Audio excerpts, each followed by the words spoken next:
top priority, we'll get to lessons learned in a minute, for Quest at this point this year? Sure.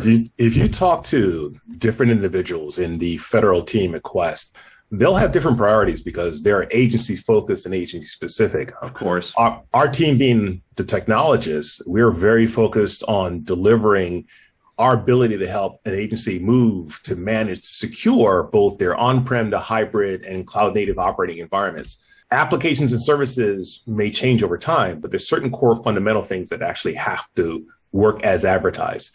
So when we talk to an agency, the first thing we try to understand is, one, how are you planning to meet the current crop of executive mandates, for instance?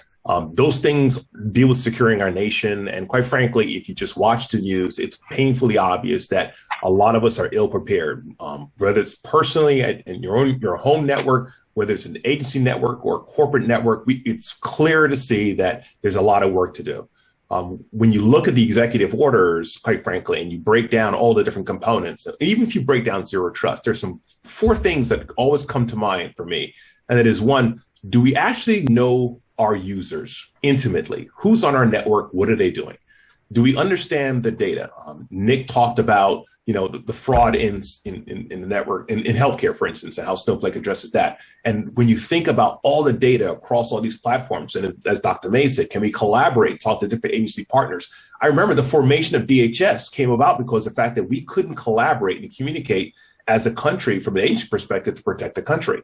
So understanding the data, where it is, who has access to it, and how do we provide applications access to that data safely is very important.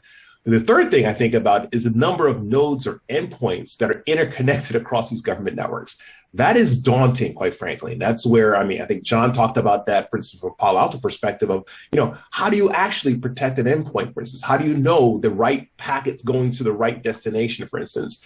And as Dr. Mays talked about, that machine-to-machine cooperation or communication, that speaks to APIs.